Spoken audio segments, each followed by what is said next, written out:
It is mailbag time here on the Broncos Breakdown. Let me just crack my cold one open and start answering the questions you guys asked in a community post I put out earlier this week. So if you're watching this for the first time, hey, how do I get on a mailbag show? Subscribe, put your questions in on our community tab, and then you're good to go. So let's get started. Out of course this week. I'm not really a big fan of Bud. But Eddie Martinez with the first question. What is the one player the Broncos should sign before the draft? Good question. Let me cheers to you, Eddie. There's a couple of decent free agents still out there, but how about Akeem Hicks, right? The Broncos traded away Shelby Harris to the Seahawks in that big Russell Wilson trade. Now, they signed DJ Jones in free agency to kind of replace Harris. Now, Jones is more of a one technique, more of a nose tackle. Harris, more of your 3 to 5 technique, and Hicks is pretty versatile. I mean, he was awesome for the Bears at stretches last season, or in his time in Chicago last season. A little banged up, just 3.5 sacks. But if you want to squeeze 1, maybe 2 more years out of a proven defensive tackle, help him get, have him help the Broncos get on a Super Bowl run. I swear I've only had like a sip so far. I like the idea of signing Hicks. But what do you think? Who do you want the Broncos to sign? Let me take a sip and then go down to the comment section. Let me know who you'd like to see the Broncos bring into Mile High, right? Get some pen on, get some name on ink. Gerald Reed with our next question. Can the Broncos trade for Tyler Lockett? This is going to drink a lot more because of this idea, but it's complicated. Yes, they could trade for Tyler Lockett. Let me best answer your question with some of the numbers. So, here's Tyler Lockett's contract. If he were to be traded before June 1st, he's got a dead cap hit, or Seattle does, of $15 million, which means they are paying him not to be on the roster. No one wants to pay someone $15 million to be on another team.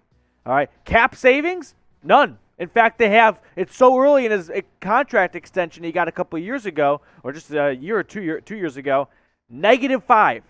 You don't see negative very often in cap savings. So it makes no sense for Seattle to trade him before June 1st. After June 1st, it's better, but it's still not good. Okay? Only about a $4 million dead cap hit for 2022.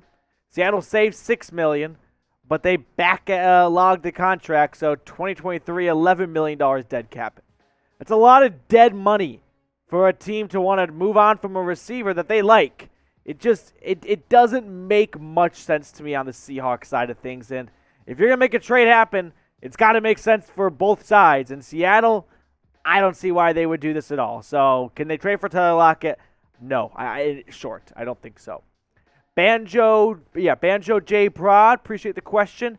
Will the Broncos trade, more trades, for a big name like Deebo Samuel or can they sign Stephon Gilmore? Well, Gilmore's with the Colts now, but I think you asked this question before that news came out, so no fault to your own. But as for the idea of trading for Deebo Samuel, listen, Denver's given up a ton of draft capital already.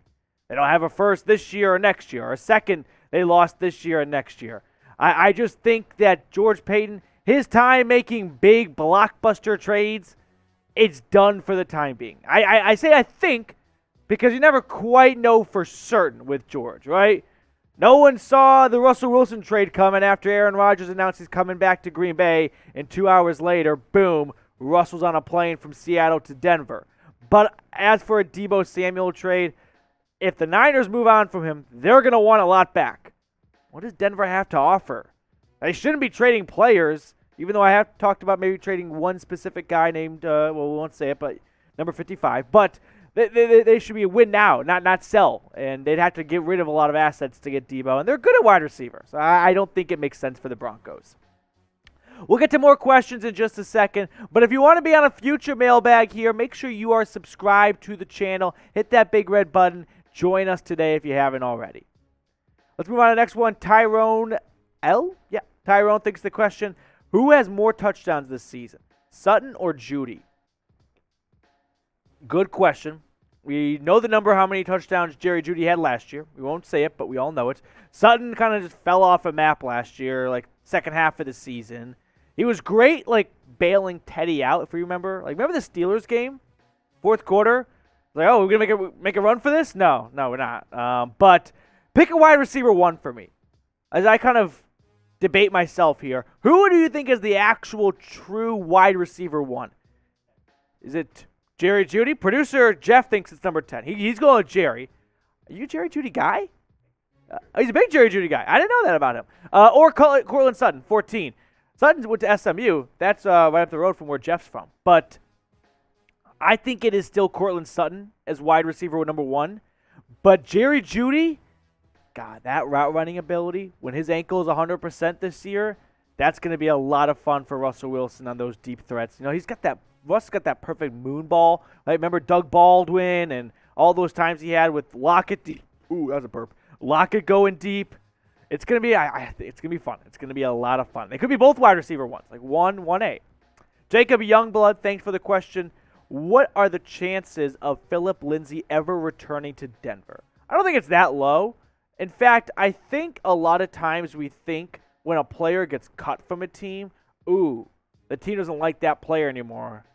Salty relationship. They fired him. Not really, actually. Right? You see a lot of teams bring players back because they're familiar with the franchise. Even if it's a new regime, they've got a leg up on someone who's never ever been to Denver or played for the Broncos.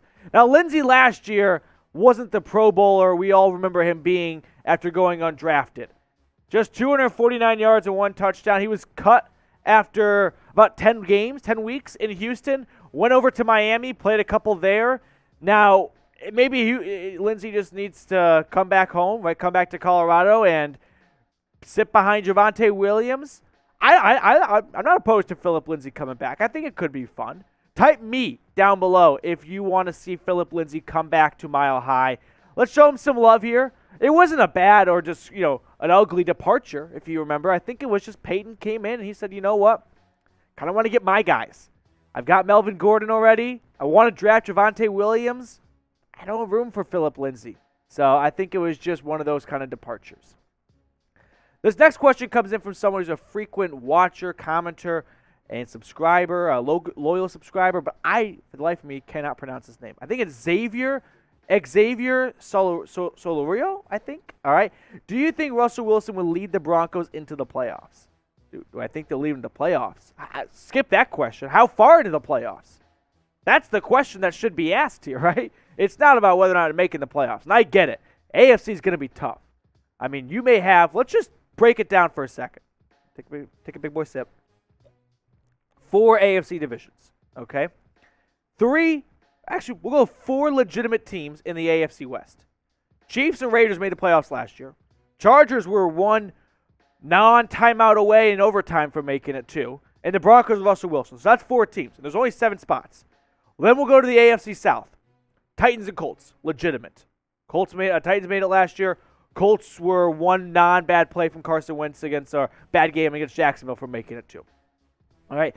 AFC East. You got the Bills, Patriots, and Dolphins. All very legitimate playoff teams this year. All right. Jets suck. AFC North. You have the Bengals, the reigning AFC champions. The Ravens, who are going to get healthy. The Steelers, on a bad year, casually make the playoffs.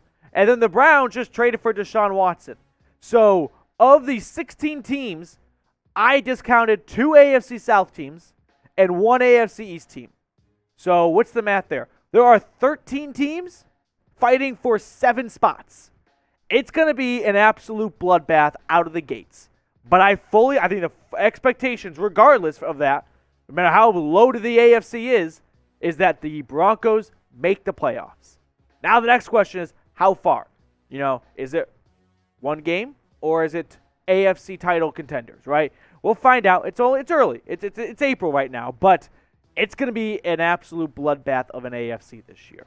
No doubt about it. All right, that's going to do it for us here on today's show. Hope you guys enjoyed watching the mailbag, and have a good weekend. Happy Easter. Happy Passover. Producer Jeff, I don't know. That's not menorah season, right?